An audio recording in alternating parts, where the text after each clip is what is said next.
मित्रों, आज हम आपको दुख दरिद्रता का नाश करने वाली भगवान शिवजी की अत्यंत पावन कथा का श्रवण कराने वाले हैं, जिसका वर्णन शिव पुराण में भी मिलता है। और कहा जाता है कि जो भी मनुष्य इस कथा को पूरे सच्चे मन से शुरू से लेकर अंत तक पूरा सुनता है, तो उसके घर में कभी भी दरिद्रता नहीं आती है। इस कथा का श्रवण करने के बाद रोगी व्यक्ति को अपने सभी रोगों से मुक्ति मिल जाती है। और आपको इस कथा के माध्यम से यह भी बताने वाले हैं कि सावन में भगवान शिवजी की कथाओं का श्रवण करने से कौन सा फल मिलता है। इसलिए आप सभी लोग इस कथा का श्रवण शुरू से लेकर अंत तक पूरा करना। और अगर कोई भी व्यक्ति भगवान शिवजी और माता पार्वती जी की इस कल्याणकारी कथा का श्रवण करता है, तो उसकी भक्ति भगवान शिवजी के प्रति 100 गुना अधिक बढ़ जाती है। अगर आप भगवान शिवजी के भक्त हैं, तो आप भगवान शिवजी का अनादर न करें। इस पावन कथा को शुरू करने से पहले अगर आप सभी लोगों ने अभी तक वीडियो को लाइक नहीं किया है, तो वीडियो को लाइक अवश्य करें और कमेंट बॉक्स में हर हर महादेव लिखें। मित्रों, आप लोगों का ज्यादा समय नष्ट न करते हुए कथा को शुरू करते हैं। मित्रों, एक समय की बात है, किसी नगर में एक पंडित रहता था। वह जन्म से ही बहुत गरीब था और वह पंडित अपनी पत्नी और अपने पुत्र के साथ रहता था। उसके पुत्र का नाम सोमनाथ था। वह पंडित प्रतिदिन सुबह उठकर स्नान आदि करने के बाद तुलसी के पौधे पर जल चढ़ाता था और वह प्रतिदिन उस नगर के सभी घरों में जाकर कथाएं सुनाता था। लेकिन उस पंडित द्वारा किए गए ये सभी कार्य उसकी पत्नी को बिल्कुल भी पसंद नहीं थे, क्योंकि उस पंडित की पत्नी कई वर्षों से भगवान भोलेनाथ का पूजा पाठ किया करती थी और सावन के सभी सोमवारों को उपवास भी रखती थी। लेकिन इतना सब कुछ करने के बाद भी उसे गरीबी का ही सामना करना पड़ रहा था। इसलिए वह पंडित की पत्नी भगवान भोलेनाथ से बहुत ही नाराज हो गई और उनका पूजा पाठ करना सब कुछ छोड़ दिया। इसी तरह से वह पंडित जब तक युवा था, तब तक वह कहीं न कहीं से भगवान भोलेनाथ की कथा सुनाकर या पूजा पाठ करने के बाद उसे जो धन मिलता था, उसी धन से वह अपने परिवार का पालन पोषण करता था। फिर एक दिन उस पंडित की पत्नी ने दोबारा भगवान भोलेनाथ की पूजा अर्चना करना शुरू कर देती है। वह अपने मन में यह सोचकर भगवान भोलेनाथ की पूजा अर्चना किया करती थी कि एक दिन तो ऐसा जरूर आएगा जब मेरी भी सभी मनोकामनाएं पूर्ण होंगी, मेरी भी गरीबी दूर होगी। लेकिन उसके द्वारा इतनी पूजा पाठ करने के बाद भी उसे अपने पूजा पाठ करने का कोई फल नहीं मिल पा रहा था, जिससे वह बहुत ही दुखी हो जाती है और मन ही मन अपने आप को कोसने लगती है कि हमने ऐसा कौन सा पाप किया है जिसकी वजह से हमें इतनी गरीबी का सामना करना पड़ रहा है। अब धीरे धीरे वह पंडित और उसकी पत्नी दोनों ही बहुत बूढ़े हो चुके थे और अब उस पंडित के शरीर में इतनी शक्ति भी नहीं बची थी कि वह किसी नगर में भगवान भोलेनाथ की कथा करने के लिए जा सके। अब वह पंडित भी हमेशा बीमार रहने लगा था, क्योंकि उसे कई बीमारियों ने घेर लिया था और उसके घर को चलाने वाला कोई नहीं था।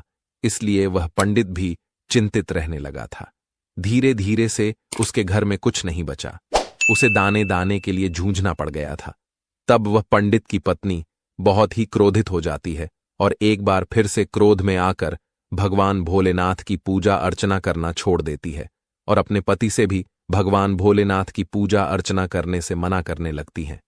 लेकिन वह पंडित भगवान भोलेनाथ की पूजा अर्चना करना नहीं छोड़ता है। तब एक दिन वह क्रोधित होकर अपने पति से कहती है, हे नाथ, हम दोनों ये कब तक भगवान भोलेनाथ की पूजा अर्चना करते रहेंगे? क्योंकि भगवान शिव शंभू की पूजा अर्चना करते करते हम दोनों बहुत ही बूढ़े हो चुके हैं, लेकिन अभी भी हमें इतनी पूजा पाठ करने का कोई फल प्राप्त नहीं हुआ है। हम इतनी गरीबी से जूझ रहे हैं, यहाँ तक हमारी गरीबी दूर ही नहीं हुई है, बल्कि हम इसके उल्टा पहले से और भी ज्यादा गरीब हो गए हैं। पहले तो कुछ ठीक भी था, लेकिन अब तो दाने दाने के लिए रोना पड़ रहा है। उस पंडित की पत्नी उस पंडित से आगे कहती है, हे नाथ, मैं ही मूर्ख हूँ जो मैंने एक बार भगवान भोलेनाथ की पूजा अर्चना करना बंद करके दोबारा से शुरू कर दी और मैंने सावन के सभी सोमवारों को न तो दिन देखा न रात देखी। दिन से रात तक भगवान भोलेनाथ की पूजा अर्चना की और उपवास भी रखा। प्रतिदिन जप तप करके अपने ही शरीर को कमजोर कर लिया। यह सब करने के बाद भी मुझे इसका कोई फल नहीं मिला। और अब तुम्हारा शिव क्या देगा जो तुम प्रतिदिन शिवलिंग पर जल अर्पित करते हो? मित्रों, अपनी पत्नी की बात सुनकर वह पंडित उसे कुछ भी नहीं कहता है, क्योंकि उसे अपने आराध्य भगवान भोलेनाथ पर पूरा विश्वास था। उधर उसका पुत्र सोमनाथ अभी शिक्षा ग्रहण कर रहा था और कुछ ही दिनों में उसकी शिक्षा दीक्षा पूरी हो गई। वह अपनी शिक्षा दीक्षा पूरी करके अपने घर आ गया और जब उसने अपने माता पिता को कष्ट में देखा, तब वह अपने आने वाले भविष्य के बारे में ज्यादा न सोचकर उसने अपने माता पिता की सेवा करनी शुरू कर दी, उनकी सभी मनोकामनाओं को पूरा करना शुरू कर दिया और घर का सारा बोझ अपने कंधों पर ले लिया।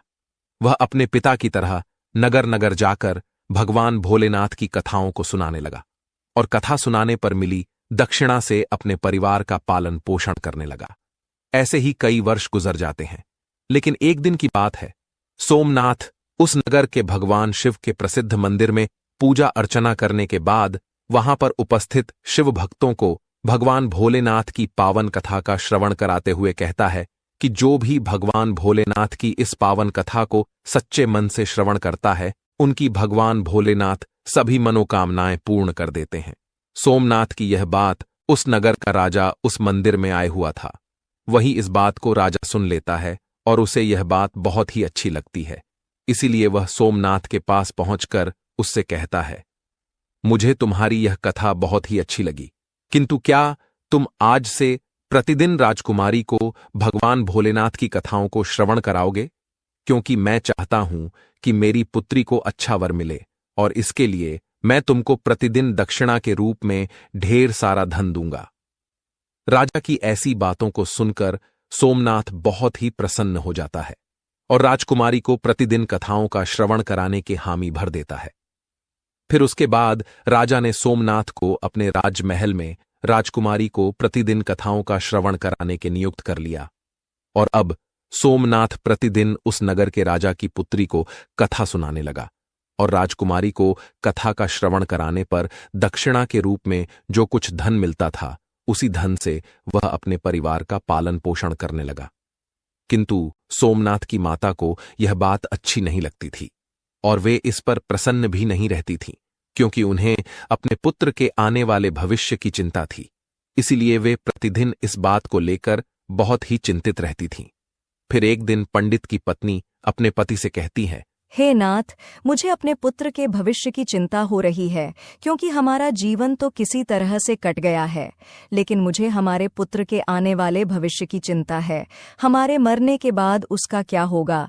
क्या हमारी भक्ति पूजा पाठ का कभी कोई फल नहीं मिलेगा? क्या भगवान भोलेनाथ को हमारा दुख दिखाई नहीं देता है?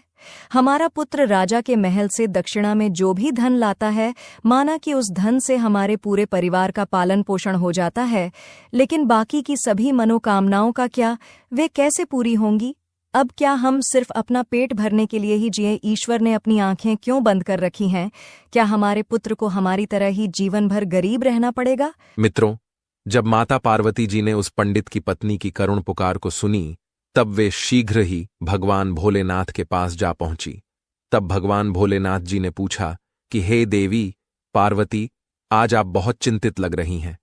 फिर माता पार्वती जी भगवान भोलेनाथ जी से कहती हैं, हे शिव शंभु, आप तो त्रिकालदर्शी हैं, आपको तो सब कुछ पता होता है, किंतु आप फिर भी यह प्रश्न कर रहे हैं। चलिए, मैं आपको बता देती हूँ कि मैं इतना चिंतित क्यों हूँ। मेरी चिंता का कारण है वह पंडित और उसकी पत्नी। आप उन दोनों की परीक्षा क्यों ले रहे हैं? हे प्रभु, वह पंडित तो आपका परम भक्त है, लेकिन आपने सिर्फ उसके जीवन को कठिनाइयों से ही भरा है। उसे कभी भी उसके द्वारा पूजा करने का फल नहीं दिया।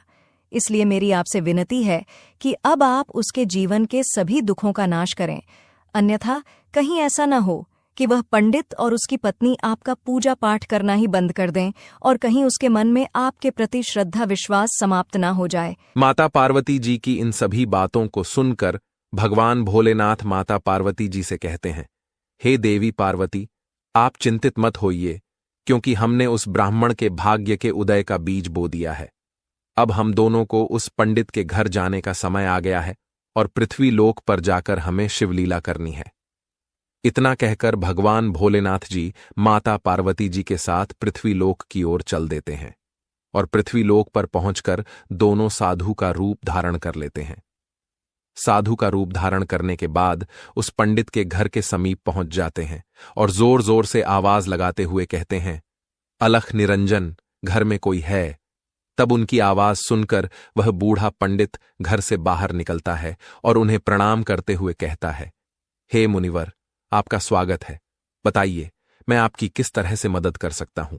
तब साधु का रूप धारण किए हुए भगवान भोलेनाथ ने उस पंडित से कहा कि आज की रात्रि में हम आपके घर पर विश्राम करना चाहते हैं। तब वह पंडित अपने मन में सोचने लगा कि ये तो हमारे अतिथि है, मुझे इन्हें मना नहीं करना चाहिए, क्योंकि अगर इन्हें बुरा लग गया तब ये मेरे पूरे परिवार सहित श्राप दे सकते हैं। लेकिन मैं किस तरह से इनका अतिथि सत्कार करूंगा, क्योंकि जैसे तैसे करके मेरा पुत्र जो धन लेकर आता है उससे किसी तरह से हमारे परिवार का पालन पोषण होता है और कुछ भी नहीं बच पाता है।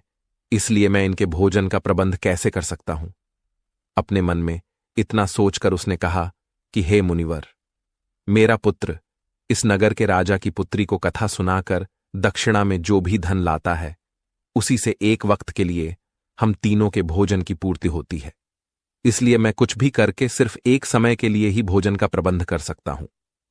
तब साधु का रूप धारण किए हुए भगवान भोलेनाथ जी ने उस पंडित को एक पात्र देकर उससे कहा, हे पुत्र, आज से तुम अपनी पत्नी से कह देना कि इस पात्र में भोजन बनाया करो, तो हम सभी के लिए दोनों वक्त का भोजन बन जाया करेगा।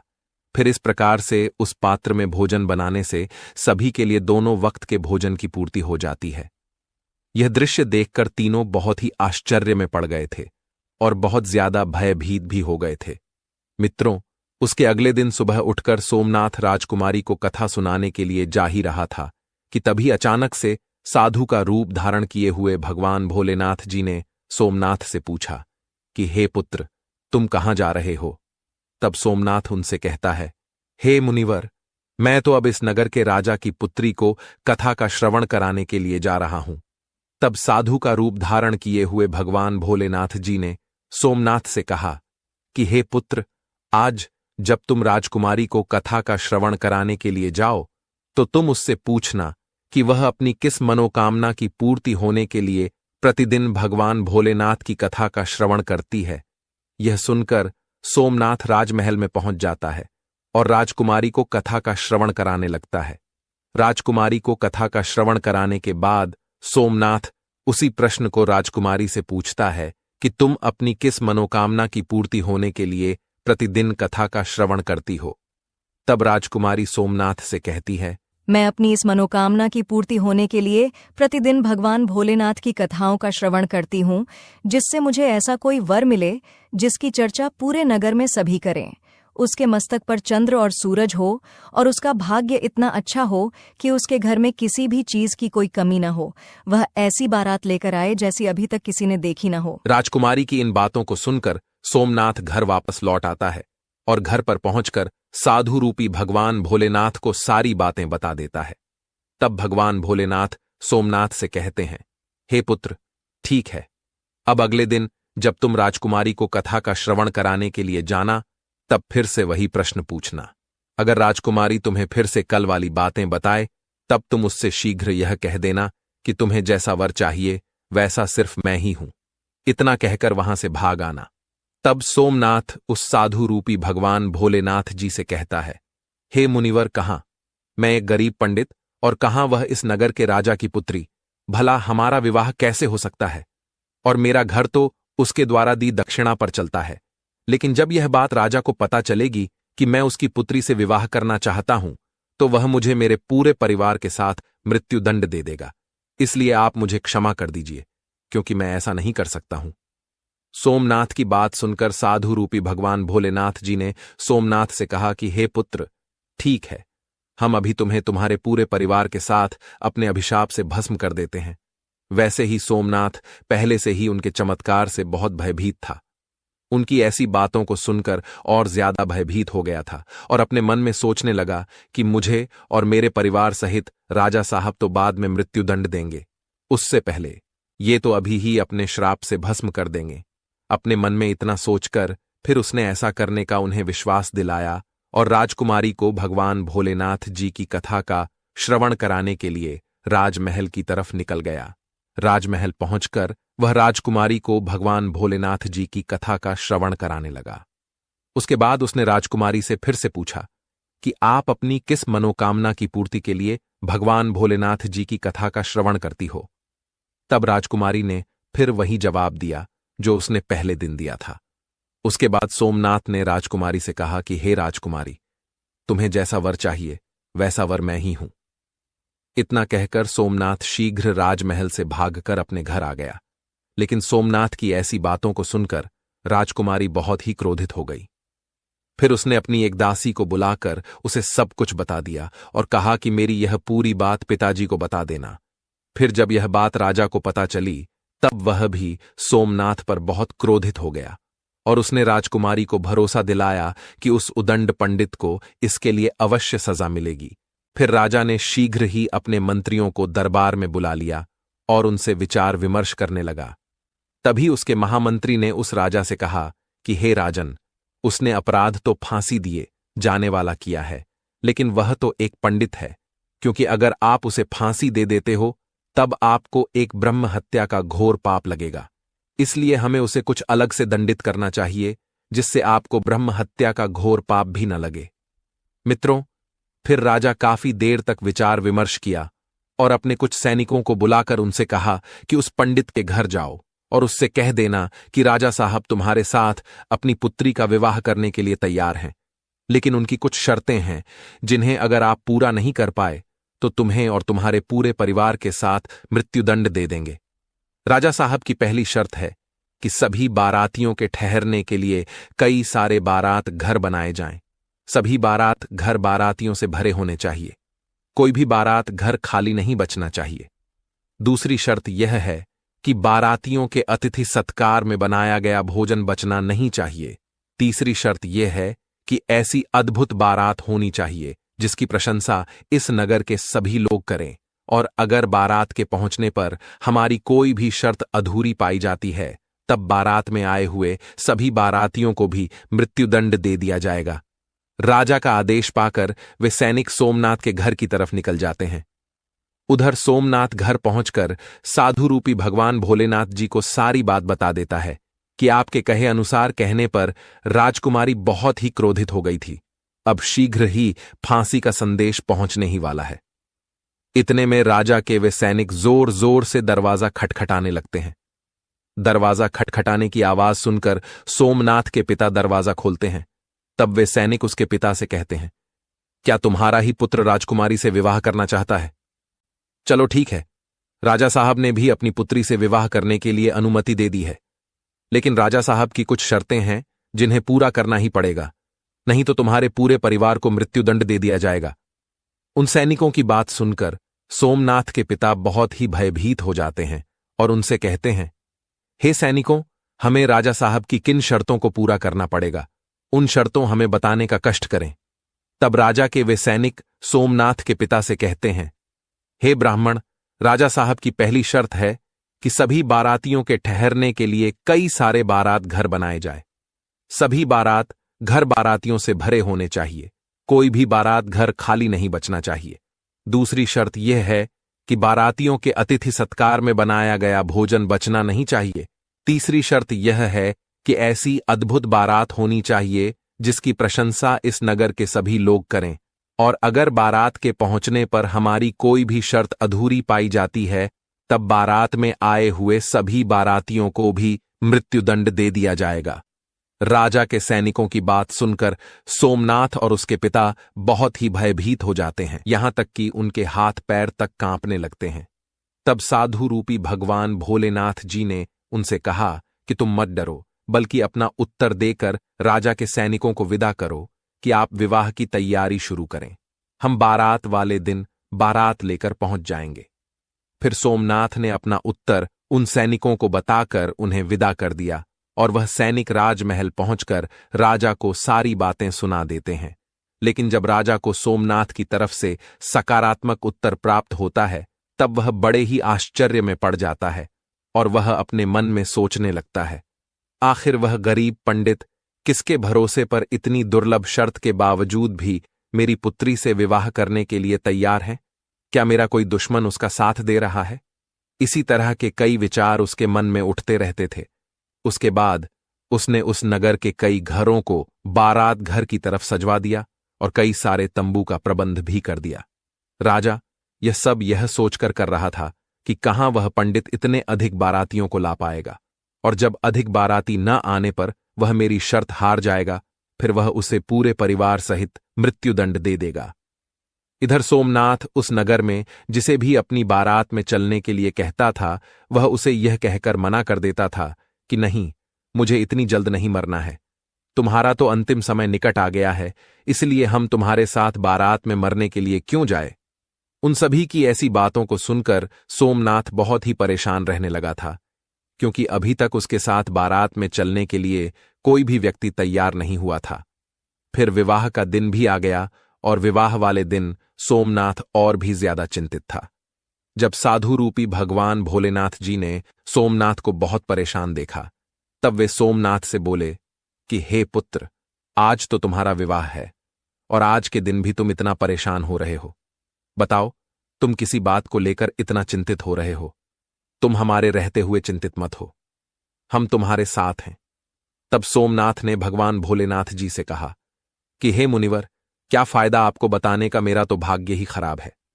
वैसे भाग्य में जो लिखा होता है वही होता है। यही कहकर तैयार होकर उनके साथ राजमहल की तरफ चल देता है। मित्रों, फिर भगवान भोलेनाथ जी ने सोमनाथ की बारात में चलने के लिए सभी देवताओं, भूत प्रेतों और गंधर्वों को मनुष्य रूप में सोमनाथ की बारात में चलने के लिए आमंत्रित कर लिया और सोमनाथ की बारात में शामिल कर लिया, जिसके कारण सभी बारात नाचते हुए बारात घर पहुंच गए। जब सोमनाथ की बारात पहुंची, तब इतने सारे बाराती आए हुए थे कि राजा द्वारा सजवाए गए सभी बारात घर और यहां तक कि सभी तंबू बारातियों से भर गए, और कुछ बारात तो बिना तंबू के बाहर ही रह गए। फिर जब राजा के पास सूचना भिजवाई गई कि बारातियों के ठहरने के लिए बारात घर और तंबुओं में जगह नहीं बची है, ठहरने के लिए और प्रबंध कराया जाए, तब राजा अपने मन में सोचने लगा कि अभी तो कोई भी उसके साथ बारात में आने के लिए तैयार नहीं था, और अब कहां से इतने बाराती आ गए हैं। मुझे एक बार चलकर देखना चाहिए। इतना सोचकर राजा तुरंत ही वहां पहुंच गया, और जब भगवान भोलेनाथ जी ने राजा को बारात में आया हुआ देखा, तब उन्होंने शुक्र और शनिदेव को बच्चा का रूप धारण करवा दिया और उन्हें भूख के कारण विलाप करवा दिया। इधर जब उस राजा ने दोनों बच्चों को जोर जोर से विलाप करते हुए देखा, तब उसने भगवान भोलेनाथ जी के पास पहुंचकर उनसे पूछा कि हे महात्मा, ये बच्चे इतना विलाप क्यों कर रहे हैं। तब साधु रूपी भगवान भोलेनाथ जी ने उस राजा को जवाब देते हुए कहा कि ये दोनों बच्चे बहुत भूखे हैं, इसलिए ये इतना विलाप कर रहे हैं। फिर राजा ने उन दोनों बच्चों को भोजन करने वाले स्थान पर भेज दिया। उसके कुछ ही देर बाद राजा के सैनिकों ने उनके पास आकर बताया कि हे राजन, वे दोनों बच्चों ने तो सारा भोजन समाप्त कर दिया है, और फिर भी वे दोनों जोर जोर से चिल्ला रहे हैं कि उन्हें भूख लगी है। अपने सैनिकों की ऐसी बातों को सुनकर राजा बहुत ही परेशान हो जाता है, क्योंकि अब उसका सारा अहंकार चूर चूर हो गया था। फिर वह साधु रूपी भगवान भोलेनाथ जी के चरणों में अपने दोनों हाथों को जोड़कर बैठ गया और उनसे कहने लगा कि हे साधु महाराज, अब मेरी लाज आपके ही हाथ में है। तब भगवान भोलेनाथ जी ने उस राजा से कहा कि कोई बात नहीं, सब कुछ ठीक हो जाएगा। आप राजमहल जाकर बारात की अगुवानी की तैयारी शुरू कीजिए। फिर राजा ने उस नगर के सभी घरों को अच्छी तरह से सजवाया और पूरे नगर को एकदम दुल्हन की तरह सजाया गया। सोमनाथ भी विवाह की पोशाक में किसी राजकुमार से कम नहीं लग रहा था। सोमनाथ के सेहरे को चांद और सूरज से सजाया गया था, और अगुवानी के समय सोमनाथ एक सुंदर से रथ में बैठकर राजमहल की तरफ जाने लगा। उस रथ के आगे कई सारे बाराती बैंड बाजे नाच रहे थे, और कई बाराती हाथ में मुद्राएं लेकर एक दूसरे पर न्योछावर करके इधर उधर उछाल रहे थे। सोमनाथ की बारात के ऐसे दृश्य को देखकर उस नगर के कुछ लोग कहने लगे कि इस पंडित का भाग्य तो देखो, इसके मस्तक के सेहरे को चांद और सूरज से सजाया गया है, और इसके चारों तरफ से इस प्रकार धन लक्ष्मी उछाली जा रही है जैसे किसी धनवान राजा की बारात निकल रही है, और ऐसी बारात तो हमने अपने जीवन में कभी देखी भी नहीं है, और ना आगे देखने की उम्मीद है। यह पंडित तो भाग्य का बहुत धनी है। प्रजा की ऐसी बातों को सुनकर माता पार्वती जी भगवान भोलेनाथ जी से कहती हैं, हे प्रभु, यह तो सत्य है कि आपकी कृपा जिस भी मनुष्य पर हो जाती है उसके लिए अन्न धन भंडार के ताले खुल जाते तब हैं। भगवान भोलेनाथ जी माता पार्वती जी से कहते हैं, हे देवी पार्वती, जो भी भक्त मेरी श्रद्धा भाव से पूजा अर्चना करते हैं, मैं उनकी पूजा अर्चना का फल अवश्य देता हूं और उन्हें तभी तक दुखों को झेलना पड़ता है जब तक कि उनके पाप कर्म नष्ट नहीं हो जाते हैं। जैसे ही उनके पुण्य कर्मों का उदय होता है, वैसे ही उसके भाग्य के बंद पड़े दरवाजे खुल जाते हैं। फिर सोमनाथ और राजा की पुत्री का विधिपूर्वक विवाह हो जाता है और वह राजकुमारी को डोली में बिठाकर अपने घर ले आता है। मित्रों, जो भी भक्त सावन मास में प्रतिदिन भगवान भोलेनाथ जी की कथाओं का श्रवण किया करती है, उसे भी राजकुमारी की तरह ही सुंदर वर प्राप्त होता है, क्योंकि राजकुमारी ने प्रतिदिन भगवान भोलेनाथ जी की कथाओं का श्रवण किया था, इसलिए उसे उसकी कामना के अनुसार अच्छा वर मिला था। भगवान भोलेनाथ जी और माता पार्वती जी की कृपा से अब सोमनाथ बहुत ही धनवान व्यक्ति बन गया था। उसके घर में किसी भी चीज की कोई कमी नहीं थी। उसके बाद सोमनाथ की मां ने फिर से भगवान भोलेनाथ जी की पूजा अर्चना करना शुरू कर दी और प्रतिदिन ढेर सारा धन गरीबों में बांटना शुरू कर दिया और साथ ही साथ वह प्रतिदिन भगवान भोलेनाथ जी की कथाओं का श्रवण भी करने लगी थी। मित्रों, भगवान भोलेनाथ जी की प्रतिदिन कथाओं का श्रवण करने और पूजा अर्चना करने का शुभ फल प्राप्त होता है। इसलिए एक बार सावन मास में भगवान भोलेनाथ जी और माता पार्वती जी की कथा का श्रवण अवश्य करें। इससे आपकी सभी मनोकामनाएं अवश्य ही पूर्ण हो जाएगी। मित्रों, आप सभी लोगों को सावन मास में भगवान भोलेनाथ जी और माता पार्वती जी की यह पावन कथा कैसी लगी? आप कमेंट में अवश्य बताइएगा। और अगर आप सभी लोगों ने अभी तक हमारे चैनल को सब्सक्राइब नहीं किया है, तो ऐसी ही ज्ञानवर्धक कहानियों के आप सभी लोग हमारे चैनल को भी सब्सक्राइब करें। साथ ही साथ कमेंट बॉक्स में हर हर महादेव लिखना ना भूलें। मित्रों, वीडियो को यहां तक देखने के लिए आप सभी लोगों का दिल से धन्यवाद।